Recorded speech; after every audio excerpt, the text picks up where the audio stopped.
Welcome to पिंशू kitchen. चला, आज मी तुम्हाला विदर्भ पद्धतीने एक रेसिपी शेअर करणार आहे. तर यापैकी कोणती रेसिपी आहे तुम्ही ओळखा आणि मला कमेंट करून सांगा. सर्वप्रथम तुम्हाला मी तीळ संक्रांतीच्या शुभेच्छा देते. इथे जिरं घेतलेलं 1 चमचा, हिरव्या मिरच्या 7-8 लसणाच्या पाकळ्या आणि कोथिंबीर छान मिक्सरला बारीक वाटण करून घेऊया.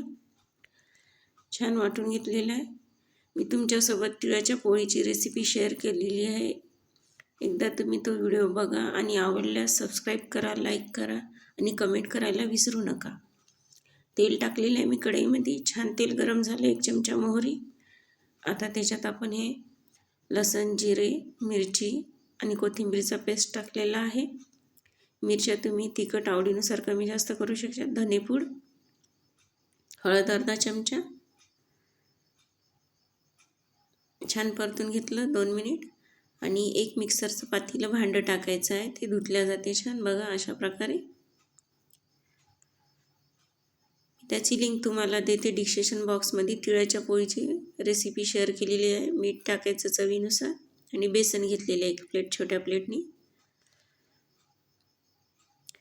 आता तुम्हाला ही रेसिपी समजलीच असेल. झणझणीत विदर्भ पद्धतीने बेसन करत आहे मी. झुणका म्हणते कोणी याला, कोणी याला पिठलंसुद्धा म्हणते. बघा इथे दोन्ही हाताचं काम पडते. एका हाताने असं छान बेसन पीठ टाकायचं आहे थोडं थोडं करू आणि एका हाताने पळी फिरवायची. आता बऱ्याच जणांचं असं राहते की त्याच्या गिठोळ्या पकडते. तर गिठोळ्या पकडू नये त्यासाठी सतत पळी हलवायची आहे अशी त्याच्यातनी आपल्याला फिरवायची आहे. बघा आणि अशाच प्रकारे पूर्ण बेसन टाकायचं आहे. बघू शकता तुम्ही. बघा आता जे गिठोळ्या आता थोडंसं उरलेलं आहे, कारण मला याच कन्सिस्टन्सीचं पाहिजे पतलं. तुम्हाला जर घट्ट हवं असेल तर तुम्ही तेवढंही टाकू शकता. खूप छान लागते बेसन. ही 4 लोकांना पुरेल एवढं आहे. नवीन झणझणीत झुणका आपलं तयार झालेलं आहे. बघा असं पळीला चिटकलेलं असं कढईच्या काठ्यानं काढून घ्यायचं आणि जे गाठी राहिलेले आहे ते अशा फोडून घ्यायच्या आहे. तुम्हाला जर याच्या मदतीने जमत नसेल तर विस्करचाही उपयोग करू शकता किंवा रईचा. आणि 5 मिनिट छान शिजू दिलेलं आहे.